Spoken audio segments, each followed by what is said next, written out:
¿Puede el eco de una sola voz cruzar océanos y derribar el muro del miedo? Las calles de Kingston, antes manchadas de sangre y de silencio, ya no son solo testigos mudos de la tragedia.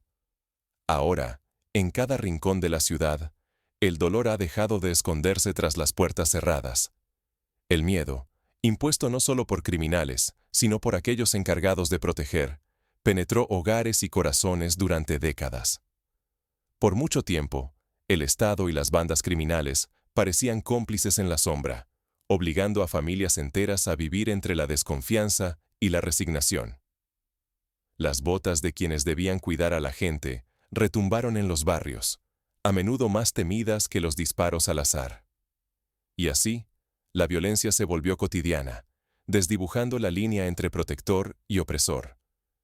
Pero un día, algo cambió. Una voz extranjera, la de Ibrahim Traoré desde Burkina Faso, rompió la rutina del miedo e incendió una tormenta de conciencia colectiva. Sus palabras cruzaron el Atlántico y estremecieron a la nación. No se construye seguridad aterrorizando a tu propio pueblo. Aquella chispa, inesperada, encendió la esperanza donde solo quedaban cenizas. Por primera vez, muchos jamaicanos sintieron que su sufrimiento era visto, nombrado, y que su lucha podía resonar más allá de sus costas. ¿Puede una voz venida de tan lejos ser el catalizador de un renacimiento social? Si nada cambia, Jamaica seguirá atrapada en un círculo vicioso de terror y desconfianza, repitiendo la historia una y otra vez. Pero si el pueblo responde, si se atreven a escuchar y a unir sus voces, podrían recuperar su dignidad y escribir un futuro distinto. Para entender cómo se llegó a este punto crucial, es necesario mirar hacia atrás y descubrir las raíces de esta crisis que amenaza con devorarlo todo. Viajemos ahora al pasado, para comprender cómo el miedo y la violencia se convirtieron en parte del tejido de la sociedad jamaicana. Detrás de los ritmos de reggae y las postales turísticas se esconde una realidad mucho más dolorosa. La imagen paradisíaca de Jamaica ha ocultado durante décadas una violencia generacional y sistémica, grabada en las calles de Kingston, Spanish Town y Montego Bay. Para miles de familias, la línea entre protección y persecución se ha vuelto casi invisible. El miedo ya no proviene solo de las bandas, sino también de quienes juraron proteger. Las políticas de mano dura se han convertido en rutina. Estados de emergencia, operativos especiales y amplios poderes para la policía y el ejército han normalizado abusos a nombre de la seguridad. El resultado es una convivencia diaria con el peligro, donde cada puerta que se rompe de madrugada y cada patrulla militar recuerdan que la amenaza puede llevar uniforme. Organizaciones de derechos humanos han documentado asesinatos extrajudiciales y detenciones arbitrarias, muchas veces amparadas por la retórica oficial. Informes de Amnistía Internacional y Human Rights Watch se acumulan como advertencias ignoradas, mientras la población aprende a sobrevivir entre el ruido de sirenas y la desconfianza creciente. El trauma no es abstracto. Eventos como Tivoli Gardens en el año 2010 siguen marcando la memoria colectiva. En nombre de capturar a un hombre, fuerzas estatales convirtieron un vecindario en zona de guerra, dejando decenas de civiles muertos y un legado de dolor que aún se siente en cada protesta, en cada mirada desconfiada. Esta normalización de la brutalidad amenaza el futuro mismo de Jamaica. Las nuevas generaciones crecen rodeadas de desconfianza, heridas invisibles y un miedo que se hereda. La dignidad y el derecho a vivir sin temor parecen, para muchos, una promesa lejana. Sin embargo, todo cambia cuando el silencio se rompe desde lejos. Una voz inesperada, proveniente de otro continente, está a punto de encender una chispa que nadie vio venir. Una voz africana irrumpe en el debate y convierte la tragedia local en un asunto global. Ibrahim Traoré, líder militar de Burkina Faso, lanza una denuncia contundente. La brutalidad estatal en Jamaica no es lucha contra el crimen, es terror institucional. Sus palabras directas y sin adornos resuenan en todos los rincones. Un Estado no se protege aterrorizando a su pueblo. El liderazgo se mide en la confianza del pueblo, no en la cantidad de balas disparadas. Lo que empezó como una declaración se transforma en un grito colectivo. En los mercados de Kingston, en los pasillos de Spanish Town, en los barrios de Montego Bay, celulares reproducen incansablemente el mensaje de Traoré. La diáspora jamaicana, de Nueva York a Toronto, toma las redes con hashtags y videos, haciendo eco de una indignación que ya no puede contenerse. Por primera vez en años, jamaicanos de todas las edades y estratos sienten que su sufrimiento es visto y validado por una voz internacional. El gobierno jamaicano reacciona con rapidez, pero su intento de desacreditar a Traoré cae en saco roto. Funcionarios lo acusan de entrometerse en asuntos internos, de hablar desde la distancia sin conocer los desafíos reales del país. Pero la población, harta de excusas y promesas vacías, ya no acepta el discurso oficial.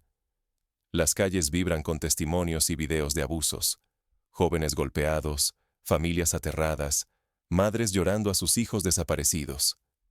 La viralización de estos testimonios refuerza una percepción peligrosa.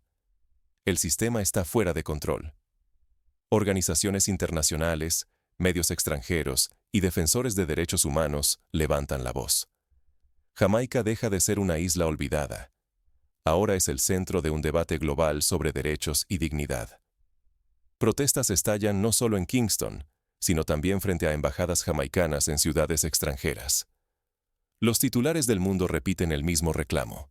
Justicia para Jamaica. Fin a la impunidad. La presión internacional aumenta con cada día que pasa. Si el Estado no rectifica, el riesgo es claro. Aislamiento diplomático, sanciones económicas y una inestabilidad interna que amenaza con desbordar los límites de lo imaginable. El pueblo jamaicano ya no está solo. El mundo observa y exige respuestas. Mientras la indignación se transforma en acciones colectivas, el gobierno debe decidir: ignorar el clamor o responder a una ciudadanía que ya no acepta el silencio. Lo que ocurra a continuación marcará el rumbo de Jamaica ante los ojos del mundo. Cuando la presión es insoportable, incluso los muros del poder empiezan a agrietarse. Por primera vez en décadas, el primer ministro Holness se vio obligado a reconocer públicamente el dolor que siente el pueblo jamaicano. En un discurso transmitido en cadena nacional, prometió reformas y admitió que la confianza en las instituciones se había quebrado. Sus palabras, aunque recibidas con escepticismo, marcaron un cambio. El poder ya no podía ignorar la voz popular. El gobierno respondió creando comisiones independientes para investigar los abusos y, por primera vez, suspendió a varios oficiales acusados de violaciones graves. Las imágenes de agentes retirando sus insignias circularon por toda la isla, enviando un mensaje claro. La impunidad ya no sería tolerada como antes. A la par, las comunidades se organizaron desde abajo. Iglesias abrieron sus puertas para asambleas, artistas transformaron el dolor en música y murales, y activistas llenaron las calles con marchas pacíficas y vigilias nocturnas. La cultura se convirtió en trinchera y altavoz, reclamando dignidad y justicia en cada rincón del país. La diáspora jamaicana también jugó un papel clave. Desde Nueva York, Londres y Toronto, miles de personas organizaron manifestaciones, recaudaron fondos y llevaron el debate a foros internacionales. La presión sobre el gobierno no venía solo desde dentro, sino también desde el exterior, amplificando el reclamo de justicia.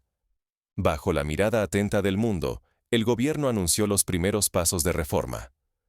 Se implementaron programas de capacitación policial enfocados en derechos humanos y uso proporcional de la fuerza. Además, se limitó el uso de poderes extraordinarios que durante años permitieron detenciones arbitrarias y allanamientos sin orden judicial. Por primera vez, se invitó a representantes de la sociedad civil a participar en la supervisión de estas medidas. Sin embargo, el riesgo seguía latente. Muchos temen que, si estas reformas no se traducen en cambios reales, la frustración se convierta en desesperanza o radicalización.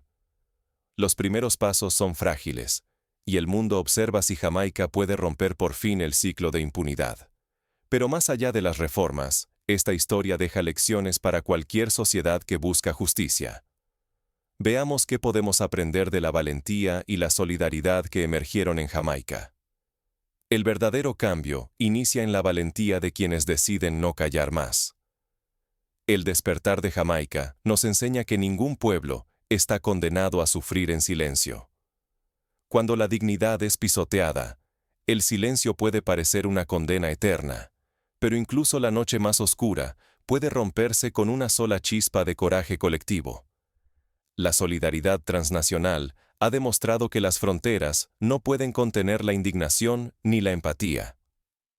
Cuando la voz de Ibrahim Traoré cruzó el Atlántico, puso en evidencia que la lucha de un pueblo puede ser abrazada por el mundo, y que las injusticias locales pueden ganar visibilidad global si nos atrevemos a escuchar y amplificar ese clamor. Las palabras pueden ser tan poderosas como los actos.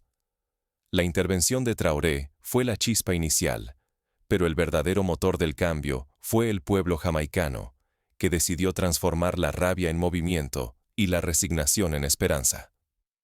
Las calles de Kingston y los murmullos de las barriadas se convirtieron en un solo eco que exigía justicia y respeto. El miedo empezó a retroceder cuando la dignidad se transformó en bandera colectiva. Los rostros antes ocultos por el temor salieron a la luz, y el dolor compartido se convirtió en fuerza. Ese momento de unidad demostró que, aunque el proceso sea largo, doloroso y sin garantías, una sociedad que marcha junta puede reclamar su destino y desafiar cualquier forma de opresión.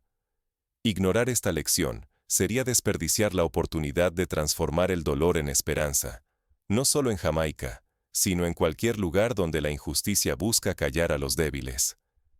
El riesgo de no aprender de este ejemplo es perpetuar el sufrimiento y renunciar a la posibilidad de un futuro distinto. Así llegamos al momento crucial. ¿Cuál es la lección definitiva y el llamado que esta historia nos deja? Analicemos juntos entonces cuál es el verdadero llamado de Jamaica al mundo y cómo puede cada uno de nosotros responder a esa invitación. Cuando la justicia y la dignidad llaman, el mundo debe escuchar. La historia de Jamaica nos recuerda que el silencio no es neutralidad, es complicidad. Cada día que callamos frente a la injusticia, cada vez que ignoramos el dolor de una comunidad, perpetuamos un ciclo de sufrimiento que roba la esperanza y la dignidad a generaciones enteras. Por décadas, los jamaicanos han vivido entre la vigilancia de bandas armadas y el temor a quienes debían protegerlos. Las calles han sido testigos de la violencia, y muchas voces fueron apagadas por el miedo. Pero también nos enseñan que cuando una chispa de solidaridad cruza fronteras, esa oscuridad puede romperse. La voz de un líder africano, ajeno en geografía pero cercano en espíritu, demostró que la solidaridad global no es un lujo, es una necesidad. Cuando alguien lejos de tu tierra reconoce tu dolor y lo nombra ante el mundo, algo cambia. Surge un nuevo valor, una fuerza colectiva capaz de desafiar el miedo impuesto durante tantos años. El riesgo de no alzar la voz es claro. La injusticia se normaliza, las heridas se enquistan y nada cambia. Pero cuando una persona, una comunidad o una nación decide hablar, incluso en medio del peligro, el eco de esa valentía puede transformar la historia. Las luchas de Jamaica también son nuestras. Son un espejo de lo que ocurre en otras esquinas del planeta donde la dignidad es pisoteada y la justicia parece lejana. Nos muestran que la verdadera revolución no siempre empieza en los palacios del poder, sino en la unión de muchas voces pequeñas, aquí y allá, en solidaridad. Así que la próxima vez que veas una injusticia, aunque esté lejos de tu entorno, recuerda el poder de tu voz. Tomar partido, aunque solo sea alzando la voz, puede cambiar no solo una historia, sino el destino de un pueblo. La dignidad y la libertad se construyen con actos de solidaridad, grandes y pequeños. Y es ese llamado, el de no permanecer indiferentes, el que puede sembrar esperanza donde solo había resignación.